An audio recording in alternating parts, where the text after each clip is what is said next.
Hey guys, today's video is on my wedding day makeup. I got so many requests to do this and my wedding is actually tomorrow, so I'm super excited. And this video probably won't be 100% exactly what I wear at my wedding. I bet I'll change my mind at least a little bit, but I do like how it turned out for the most part, so alright, let's get to it. A super important step in doing your wedding makeup is to use a primer so your foundation lasts as long as possible and looks as flawless as it possibly can. My favorite one is by Kat Von D, and I apply a pretty generous amount all over my face, rub it in, and wait a minute or two to let it get a bit tacky.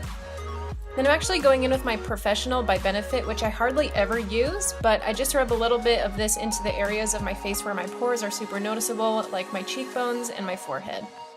And then before I go in with my foundation, I'm actually going to take this salmon colored corrector by Pixie Beauty, and I'm just going to apply a really tiny amount of this to my under eye areas where they're the darkest right there. And then speaking of foundation, I've practically been searching for the perfect foundation to wear basically since we got engaged last summer, and the winner is Giorgio Armani Luminous Silk. It's just the only foundation that I have that perfectly matches my skin tone, and I really do like it. It's medium coverage, but it feels really light, and it has a really pretty natural finish that's not too dewy. Anyways, I'm just dotting this around my face and then blending it out with this Kat Von D foundation brush, which I just recently got, but I think it might be my new favorite foundation brush ever, possibly. Also, it's really important to run some foundation over your ears really quickly if your ears are going to be showing on your wedding day. Mine are a lot more red than my face, so I can't skip this step. And then I also make sure to blend it down my neck a little bit, just in case, just to make sure that it matches my neck.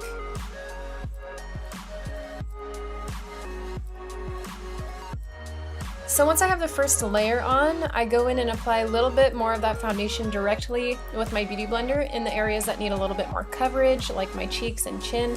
I just have a little bit more redness in those areas, so I like to add a second layer of foundation. So moving on to concealer now, I'm starting out with this brand new Kat Von D concealer. This is in the shade L5 Neutral.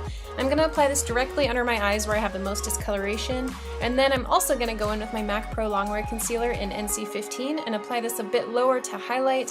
I don't really have a good reason for using both of these, to be honest. I just recently got the Kat Von D one, so I was excited to try it out. Then I'm going to blend those out with my finger and blend those out even more with the Beauty Blender, also running that over my lids to act as a primer for the eyeshadow. So I'm switching back to the Kat Von D concealer to highlight and conceal the rest of my face, so basically down my nose, a little bit on my forehead, I'm going around my nostrils where there's a little bit of redness, on my cupid's bow, and then on my chin. I actually really like this concealer for highlighting and concealing. It's thick, but it's not too thick, and it actually covers pretty much anything, which is nice. So moving on to setting powder, I'm actually using my Laura Mercier translucent setting powder. This one's my favorite, but I do save it for special occasions because I'm running out and it's pretty expensive.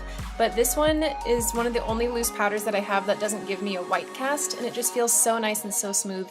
So I'm applying this with the Beauty Blender underneath my eyes to set the concealer, and then I'm setting my chin and forehead really lightly. I decided to use a cream contour instead of a powder because it looks a little more natural in my opinion, and I didn't want to go too overboard, so I'm using my Anastasia Beverly Hills Fair Cream Contour Kit and my Smith 124 brush, and I'm just applying a really light amount right underneath the cheekbones and then blending it out with the Smith 112 and then the Beauty Blender until it's faded and looks just like a shadow.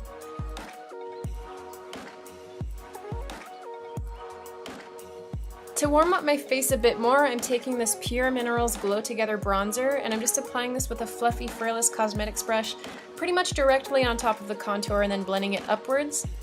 And I'm only applying a tiny amount and making sure to blend it out really, really well because this bronzer is super pigmented, and if you get too much on your brush, it's really easy to go overboard.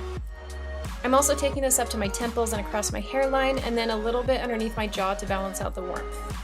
I thought a long time about the highlight I wanted to use, and I ultimately decided to go with the Balm's Mary Luminizer because it's pretty natural looking. It doesn't have any super big chunks of glitter in it, and it's not blindingly white or anything like that. So I'm first applying this with a tiny e.l.f. eyeshadow brush, but then I'm going in with a fan brush to diffuse it a little bit, and then I'm applying a tiny bit to my nose and cupid's bow as well.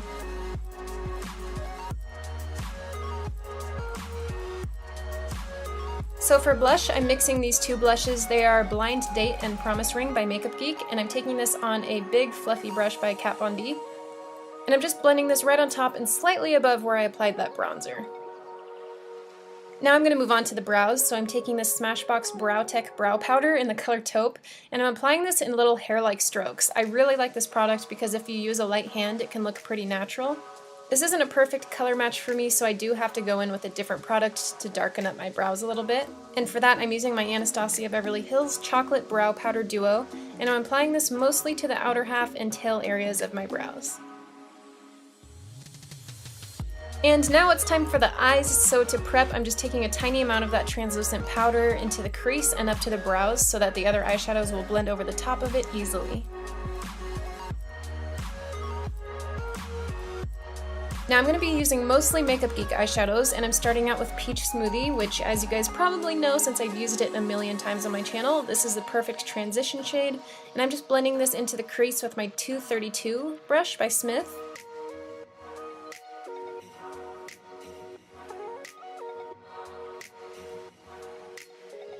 And now I'm taking a mix of Latte and Frappe on a Smith 247 brush, and I'm applying that just to the outer half of the crease, and I'm also bringing it down onto the lid, darkening up the outer V a little bit in that process. And I'm just using a super light hand, and I don't have a lot of eyeshadow on the brush because it's easier to build it up than to put too much on your eyes and have to try to figure out how to take it off. So now I'm going to go in with Cocoa Bear on a Real Techniques shading brush, and I'm applying that right where we applied the last shadows in the outer crease and the lid to darken it up just a little bit more. To get a really nice blended out look, it's important to apply the lightest colors first and with the biggest brush, and then move on to darker colors and smaller brushes as you go. And then I'm just taking that last blending brush and blending everything together a little bit more. So I'm taking my Smith 253 brush and I'm spraying it with Fix Plus, and then I'm actually going to go into my Naked palette by Urban Decay. I'm grabbing Sidecar, which is one of my favorite eyeshadows ever, and I'm just applying this all over the lid. And I usually never use this palette because I honestly don't like it that much anymore, but this shadow has just always been one of my favorites. It's seriously perfect for an all-over lid color.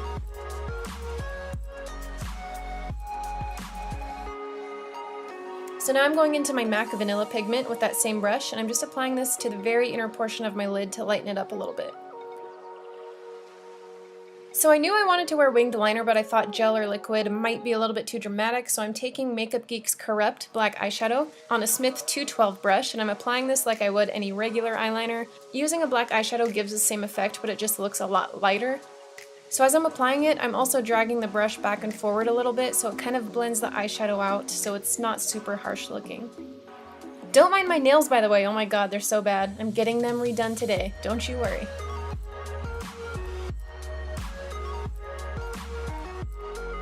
So I'm quickly applying some Makeup Forever Excessive Lash Mascara, and then for lashes, I'm wearing the new House of Lashes Iconic Minis.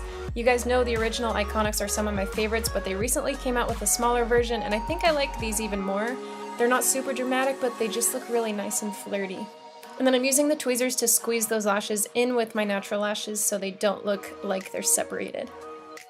Using my Marc Jacobs eye pencil, I'm just going to line my tight line really quickly to make my lashes look a bit more full. And then I'm going to go back in with Peach Smoothie on a pencil brush, and I'm just applying this underneath my lower lash line. And then moving on to Frappe, and I'm applying this one from the outer corner to about the center of my eye to darken up the outer half of my lower lash line.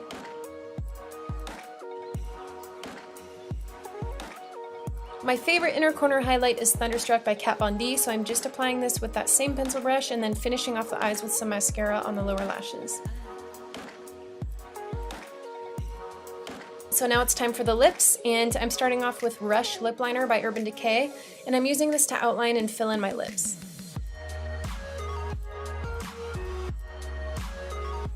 For lipstick, I'm taking my all-time favorite nude, and this is Pasadena by Ofra Cosmetics. You guys know Ofra is my favorite liquid lipstick formula, and this color is just the perfect nude that I was looking for.